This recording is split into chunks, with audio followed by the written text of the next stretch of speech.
स्वागत है आपका एक बार फिर। मैं मनोज कुमार सिंह तोमर आपके सामने हूँ। आज एक गंभीर विषय पर बेटा चर्चा करनी है, जो इस समय पूरे विश्व में एक गंभीर समस्या का कारण बना हुआ है। चूंकि हमारा जो संदर्भ होगा वह थोड़ा कंपटीशन को लेके होगा, स्पेशली सिविल सर्विसेज एग्जामिनेशन को।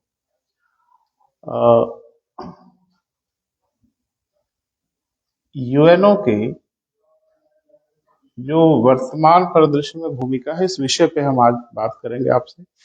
मुख्य रूप से रूस यूक्रेन युद्ध के संदर्भ में यूएसए की क्या भूमिका, यूएनओ की क्या भूमिका है, तो थोड़ा सा इस पे विचार करना है कि यूएनओ का ही गठन क्यों हुआ था, यानी संयुक्त राष्ट्र संघ का जो गठन हुआ था वो किन उद्देश्यों को लेकर हुआ था, और वर्तमान जो विश्व परिदृश्य बना है जिसमें रूस यूक्रेन का युद्ध हो रहा है, फरवरी 2022 से ही ये युद्ध चल रहा है। इस युद्ध में आखिर यूएनओ की क्या भूमिका है, यूएनओ नेपथ्य में है।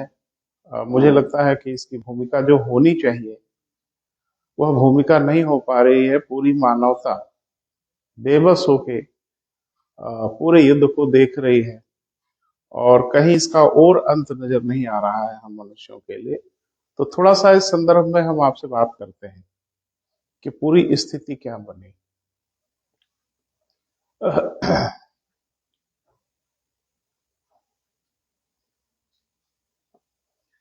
एक निवेदन करना है आप सभी मित्रों से जो ऑनलाइन हमें देख रहे हैं, सुन रहे हैं, कि आपके मोबाइल में एक शेयर का बटन है, उसको दबाइए, ठीक है।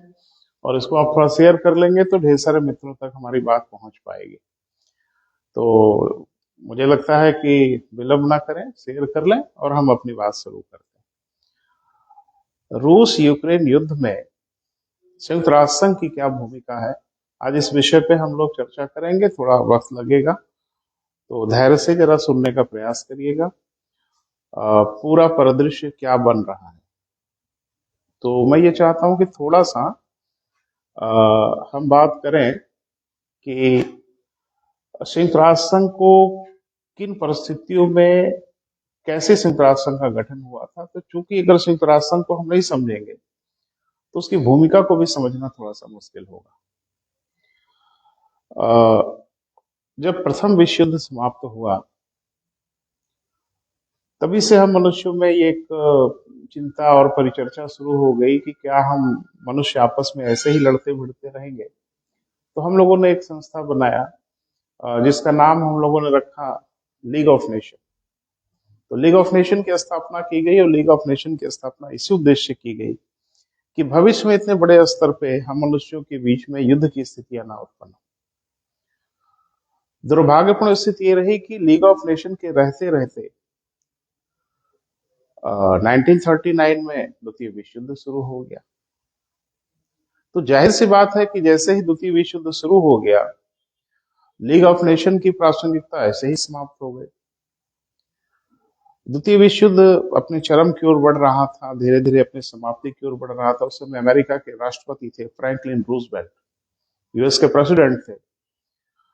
तो उनके दिमाग में एक विचार आया कि अब भविष्य में इस तरह का युद्ध ना हो, करोड़ों लोग मारे गए विश्व युद्ध में, तो आखिर एक छोटी सी जिद या छोटी सी परेशानी या किसी की व्यक्तिगत सनक, जो दिमागी उथल पुथल हो, उसकी वजह से हम मनुष्य इतने गंभीर संकट में क्यों पड़े। तो इसी सब समस्या को ध्यान में रखते हुए संयुक्त राष्ट्र संघ की सोच सबसे पहले फ्रैंकलिन रूजवेल्ट के दिमाग में आया और संयुक्त राष्ट्र संघ शब्द उन्हीं की उपज है, उन्होंने ही ये शब्द उत्पन्न किया। तो सोच क्या थी इसके पीछे, थोड़ा सा मैं आपका ध्यान आकर्षित करूंगा। देखिए, भारत एक बहुत बड़ा देश है बेटा, ढेर सारे हमारे यहाँ प्रदेश हैं और हमारे कुछ प्रदेश तो इतने बड़े हैं कि यूरोप के देश भी नहीं होंगे उतने बड़े। लेकिन भारत एक राष्ट्र के रूप में अमन चैन से रह रहा है। भारत में ऐसा कभी आपने नहीं सुना कि कोई प्रदेश किसी प्रदेश पर आक्रमण कर दे, हमला कर दे। उसके पीछे कारण क्या है, मुझे लगता है आप समझ रहे हैं। केंद्र में एक सशक्त सरकार है, सशक्त इस सेंस में है कि उसके पास शक्तियां भी हैं, सारी शक्ति, सैन्य शक्ति उसी के पास है। तो कोई प्रदेश इस तरह की जरूरत नहीं कर सकता एक दूसरे पे आक्रमण करे। और अगर एक प्रदेश से दूसरे प्रदेश के बीच में कोई विवाद है तो हमारे यहाँ तमाम प्रणालियां हैं, न्यायिक प्रणाली है, उस प्रणाली से हम उसको रिजॉल्व कर लेते हैं। तो फ्रैंकलिन रूजवेल्ट के दिमाग में एक विचार आया कि क्यों न पूरी दुनिया को ही एक संयुक्त राष्ट्र के रूप में बदल दिया जाए। जैसे एक राष्ट्र में प्रदेश होते हैं तो संयुक्त राष्ट्र संघ में देश हो जाए, देशों की वही भूमिका हो जाए जो देश में प्रदेशों की भूमिका हो जाए, दुनिया की एक सरकार बन जाए जो संयुक्त राष्ट्र संघ की सरकार हो, और जो इस बात की निगरानी करे कि जो उसके सदस्य देश हैं उनके बीच में कोई कॉन्फ्लिक्ट ना होने पाए। विचार बहुत अच्छा था, लेकिन समस्या यह होती है कि जब आप किसी को सत्ता देते हैं, जब किसी को आप शक्ति देते हैं, अथॉरिटी देते हैं और रिस्पॉन्सिबिलिटी देते हैं, उत्तरदायित्व देते हैं, तो जब उत्तरदायित्व आप दें किसी को तो उस उत्तरदायित्व को पूरा करने की उचित सत्ता होनी चाहिए। आप किसी को खाली उत्तरदायित्व दे दें और उस उत्तरदायित्व को पूरा करने की उसके पास अगर सत्ता नहीं हो तो वह अपने उत्तरदायित्व की पूर्ति नहीं कर सकता। जैसे एक उदाहरण से मैं बता दूं, जैसे पुलिस डिपार्टमेंट के पास ये उत्तरदायित्व है कि कानून व्यवस्था की स्थापना करे, लैंड ऑर्डर को मेंटेन करे, तो जाहिर सी बात है कि कानून व्यवस्था की स्थापना करने के लिए पुलिस के पास पर्याप्त शक्ति विद्यमान है। वह कार्रवाई कर सकती है, वह गोली चला सकती है, वह गिरफ्तार कर सकती है, वह विधिक कार्रवाई कर सकती है। तो जाहिर सी बात है कि जब पुलिस को आपने उत्तरदायित्व दिया तो पुलिस को आपने उचित सत्ता भी दी, अथॉरिटी भी दी। अब समस्या ये थी कि संयुक्त राष्ट्र संघ को आप लोगों ने एक बहुत बड़ा उत्तरदायित्व दिया, और वह उत्तरदायित्व यह दिया कि दुनिया के देश आपस में अब कॉन्फ्लिक्ट न करें। विवाद अवश्यंभावी है, मनुष्यों के बीच में विवाद होना ये कोई आश्चर्यजनक चीज नहीं है, मनुष्य है तो विवाद होना ही है, लेकिन विवाद को रिजॉल्व किस तरह से किया जाता है मायने यह रखता है। तो जाहिर सी बात है कि विवाद को हल करने का एक तर्कपूर्ण प्रणाली होनी चाहिए, न कि हर विवाद को निपटाने का बस एक ही तरीका हो कि युद्ध कर लिया जाए। जो सशक्त लोग हैं वो कमजोर राष्ट्रों पे अपनी दादागिरी दिखा दें। तो इसी समस्या को हल करने के लिए संयुक्त राष्ट्र संघ की सोच आई। तो थोड़ा सा तथ्यात्मक चीजों पे भी बात कर लेते हैं संयुक्त राष्ट्र संघ पे, हो सकता है परीक्षाओं में आपके काम आ जाए। एक्चुअल में संयुक्त राष्ट्र संघ की जो सोच आई वो तो द्वितीय विश्व युद्ध की समाप्ति के समय ही, विश्व युद्ध समाप्त नहीं हुआ था तभी ये सोच आने लगी थी। और मुझे लगता है कि 1944 में, अक्टूबर 1944 में वाशिंगटन डीसी में एक भवन है, भवन कहना क्या, एक हवेली है, बिल्डिंग है, जिसका नाम है डम्बार्टन ओक्स। इसमें 5 राष्ट्रों के प्रतिनिधियों ने एक बैठक की, जिसमें सोवियत संघ, ब्रिटेन, यूएसए, फ्रांस तथा चीन। हाँ, ध्यान रखना आज वाला चीन नहीं था, आज वाला चीन कब आया हम चर्चा भी करते हैं आपसे। इन लोगों ने बैठक की और इन लोगों ने संयुक्त राष्ट्र संघ का एक चार्टर बनाया। बहुत सिंपल सी बात है कि संयुक्त राष्ट्र संघ का चार्टर अगर ये 5 लोग बनाएंगे तो डेफिनेटली अपने लिए कुछ विशेष करेंगे, और विशेष किया है। जाहिर सी बात है इन 5 के पास आज की डेट में वीटो पावर है।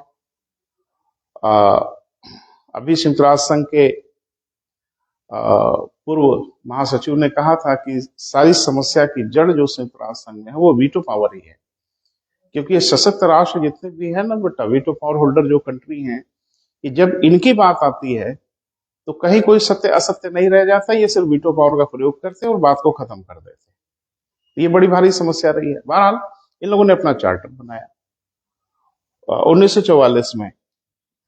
हाँ, अमेरिका के सैन फ्रांसिस्को में 26 जनवरी 1945 को 50 राष्ट्रों ने इस चार्टर पर हस्ताक्षर किया। चार्टर में हस्ताक्षर करने वालों में भारत भी था। ये अलग बात है कि वो भारत स्वतंत्र भारत नहीं था, क्योंकि हम 45 में स्वतंत्र तो हुए नहीं थे, लेकिन भारत को भी मान लिया गया कि संयुक्त राष्ट्र संघ का संस्थापक सदस्य है। तो 50 राष्ट्रों में हस्ताक्षर किया। उसी वर्ष 15 अक्टूबर 1945 को पोलैंड ने भी उस पर हस्ताक्षर कर दिया। तो हम लोग मानते हैं कि संयुक्त राष्ट्र संघ के संस्थापक सदस्यों की संख्या 51 हो गई। हाँ, पोलैंड बाद में शामिल हुआ, लेकिन संयुक्त राष्ट्र संघ के चार्टर के प्रभावी होने के पहले ही पोलैंड संयुक्त राष्ट्र संघ का संस्थापक सदस्य बन गया। 24 अक्टूबर 1945 को संयुक्त राष्ट्र संघ का चार्टर प्रभावी कर दिया गया, लागू कर दिया गया। भाई जो सदस्य राष्ट्र हैं उनके ऊपर ये चार्टर प्रभावी होगा। आज की डेट में आपको पता ही है कि लगभग 193 देश संयुक्त राष्ट्र संघ के सदस्य हैं। तो संयुक्त राष्ट्र संघ बनाया इसीलिए गया था कि जो लोग इसके सदस्य बने उनके बीच में अगर कोई कॉन्फ्लिक्ट हो तो उस कॉन्फ्लिक्ट को रिजॉल्व करने का एक तार्किक सिस्टम बनाया जाए, एक रीजनेबल सिस्टम डेवलप किया जाए। किया भी गया। लेकिन मैं बार बार आपसे कह रहा हूं कि जब आप किसी को उत्तरदायित्व देंगे तो उसको एक पर्याप्त सत्ता होनी चाहिए। दुखद स्थिति यह है कि अगर आप संयुक्त राष्ट्र संघ को एक सरकार जैसा स्वरूप देते हैं तो सरकार के पास 3 शक्तियां होनी चाहिए, कार्यपालिका, न्यायपालिका और विधायिका। वो प्रदेश की सरकार हो, वो देश की सरकार हो, स्थानीय सरकार हो, अगर ये अधिकार उसके पास नहीं होगा तो जाहिर सी बात है वो अपने उत्तरदायित्व का निर्वहन नहीं कर सकता। संयुक्त राष्ट्र संघ को आपने इतना बड़ा उत्तरदायित्व दे दिया। संयुक्त राष्ट्र संघ के इतने बड़े उत्तरदायित्व देने के लिए संयुक्त राष्ट्र संघ के पास शक्ति भी होनी चाहिए। संयुक्त राष्ट्र संघ के पास अपनी सेना होनी चाहिए। संयुक्त राष्ट्र संघ की सेना बहुत तो समस्या तो उत्पन्न होनी ही है। और जो समस्या उत्पन्न हुई इसीलिए संयुक्त राष्ट्र संघ वर्तमान समय में कुछ नेटवेट की बेटा समस्या हो रही है तो बीच बीच में थोड़ा डिस्टर्ब हो रहा है, फिर भी मैं कंटिन्यू करूंगा। तो संयुक्त राष्ट्र संघ इन्हीं सब कारणों से बेटा अपनी भूमिका का निर्वहन नहीं कर रहा है। रूस यूक्रेन के युद्ध के संदर्भ में अगर आप संयुक्त राष्ट्र संघ को देखें तो बार बार संयुक्त राष्ट्र संघ ने अपील किया, बार बार संयुक्त राष्ट्र संघ हस्तक्षेप करने की कोशिश कर रहा है, लेकिन क्योंकि संयुक्त राष्ट्र संघ के पास कोई शक्ति ही नहीं है इसलिए संयुक्त राष्ट्र संघ की कोई सुन भी नहीं रहा है। क्योंकि अगर संयुक्त राष्ट्र संघ अपनी बात सुनाने में सक्षम होता तो डेफिनेटली सुना जाता। बड़े अफसोसजनक बात है, बड़े दुख की बात है कि आज देखो देशों में विधियां हैं, कानून है, देश एक कानून से संचालित होता है, लेकिन पूरा विश्व परिदृश्य किसी कानून से संचालित नहीं होता। ये बड़ी दुखद सच्चाई है।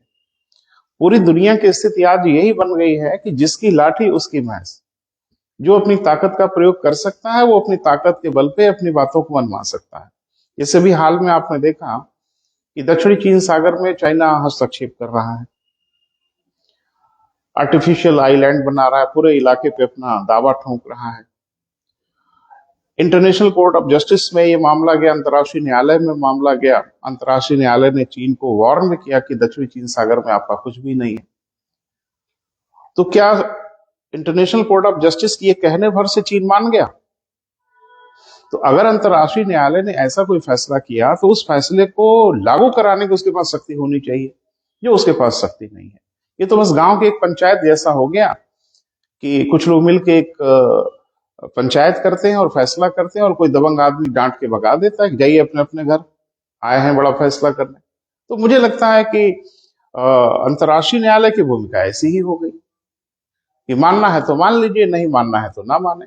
जो ताकतवर देश है वो बिल्कुल नहीं मानते। तो कुल मिला जुला के संयुक्त राष्ट्र संघ की भूमिका एक बहुत बड़े प्रश्नवाचक चिन्ह के दायरे में चली आई और संयुक्त राष्ट्र संघ कम से कम इस भूमिका का निर्वहन तो नहीं ही कर पा रहा। हाँ, बाकी जो भूमिकाएं हैं, खाद्य के बदले जो अनाज वगैरह का कार्यक्रम है या गरीबों के विरुद्ध कार्यक्रम, ये सब में तो थोड़ी बहुत भूमिका है, लेकिन कुल मिला जुला के संयुक्त राष्ट्र संघ की जो प्रमुख भूमिका है उस भूमिका में वो खरा नहीं कर पा रहा है। और रूस और यूक्रेन का जो युद्ध है यही एकमात्र कारण नहीं।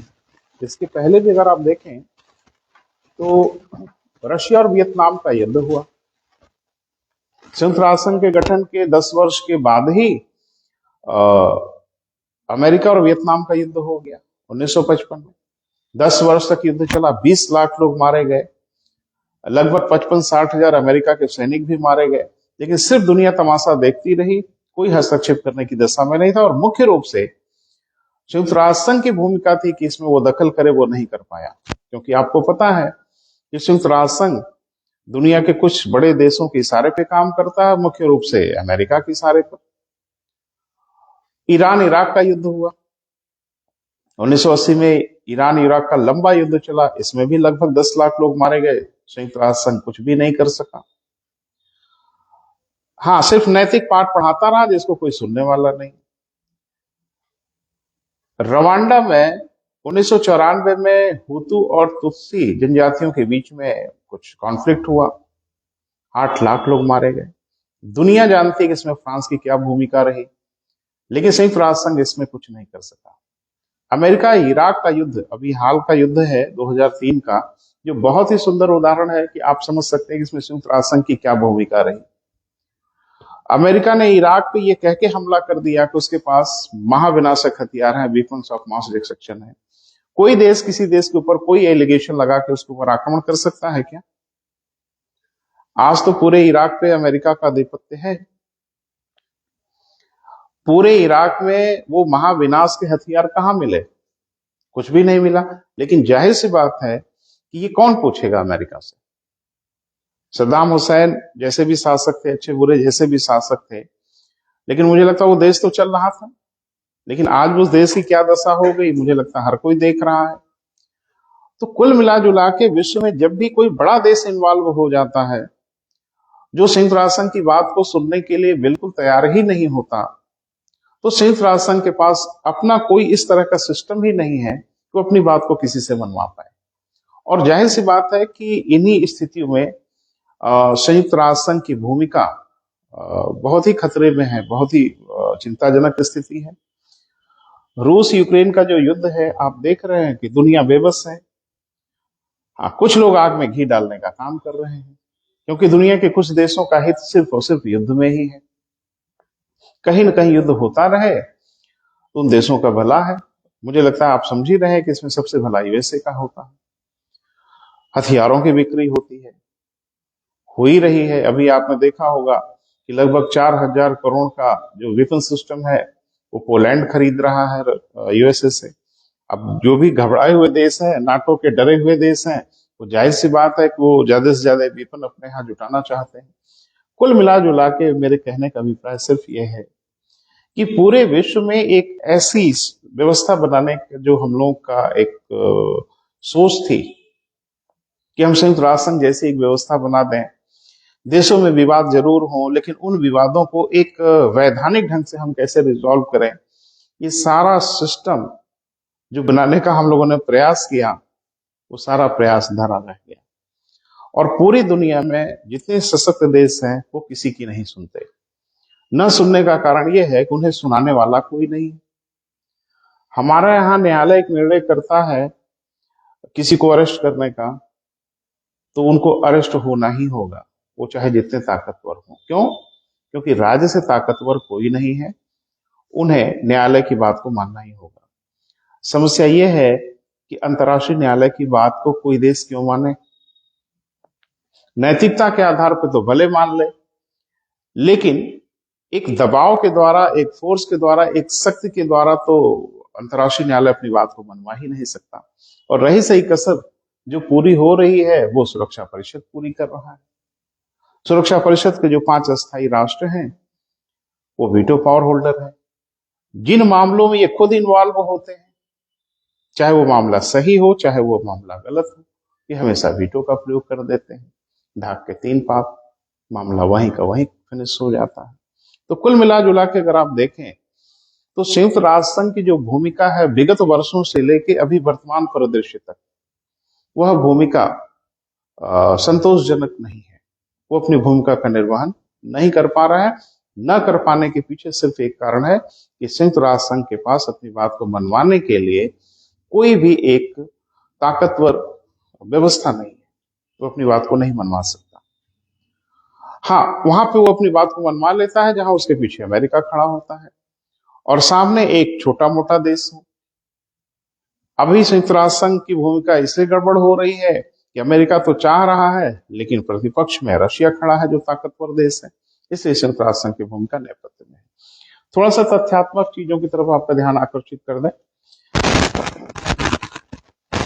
जो संयुक्त राष्ट्र संघ बना था तो उसमें 5 जो अस्थायी राष्ट्र थे जिन लोगों ने चार्टर बनाया, सोवियत संघ, ध्यान रखना सोवियत संघ न कि रूस।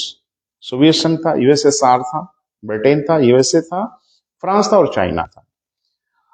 1945 से लेके आज 2022 के बीच में 2 देशों का परिदृश्य काफी बदल गया, एक चाइना का और एक यूएसएसआर का। तो आपको पता होना चाहिए कि जो आज का चीन है, जिसको हम लोग लाल चीन या साम्यवादी चीन कहते हैं, ये संयुक्त राष्ट्र संघ का न ही सदस्य था, न सुरक्षा परिषद का अस्थायी सदस्य था। ये जो सारा मामला गड़बड़ाया, वो मामला गड़बड़ाया 24 अक्टूबर को, हाँ बल्कि 25 अक्टूबर 1971।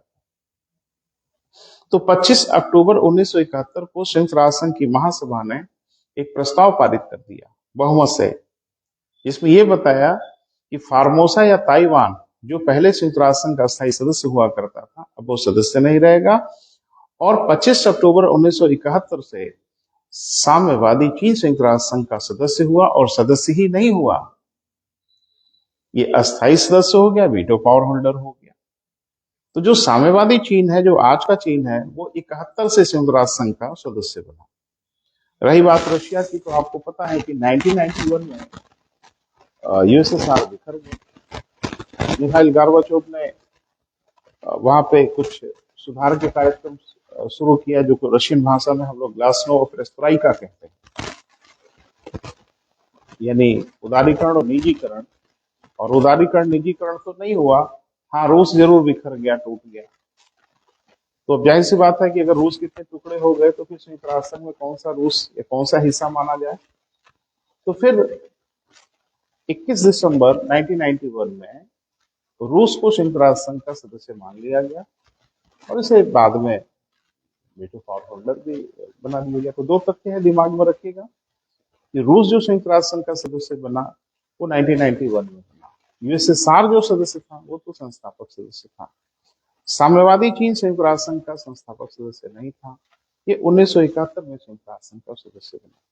तो कुल मिलाजुला के तो तथ्यात्मक सूचना थी, लेकिन रूस यूक्रेन युद्ध में संयुक्त राष्ट्र संघ की भूमिका हाशिए पे है, प्रश्नवाचक चिन्ह के दायरे में।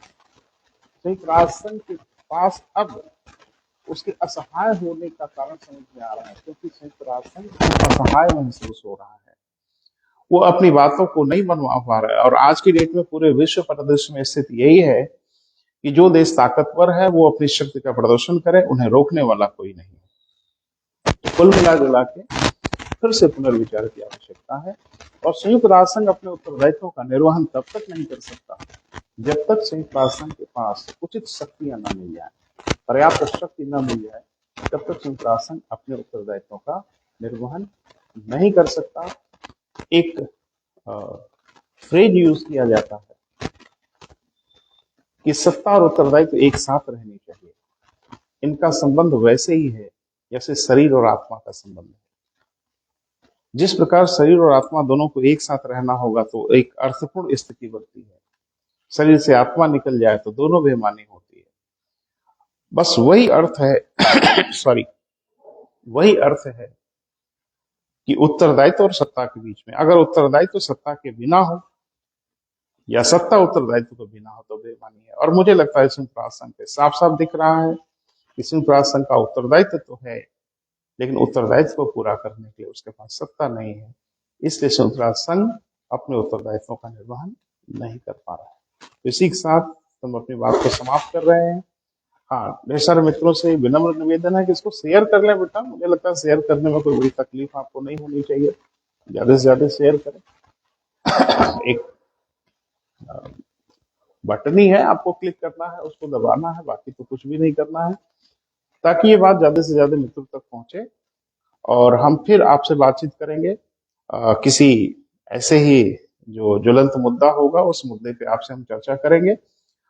थोड़ा सा अध्ययन करिए, आजकल सारे अखबारों वगैरह में एडिटोरियल्स वगैरह आ रहे हैं इस विषय को लेकर, उसका अध्ययन करिए और अपनी एक राय बनाने की कोशिश करिए। इसी के साथ अपनी बात समाप्त करें। Thank you so much.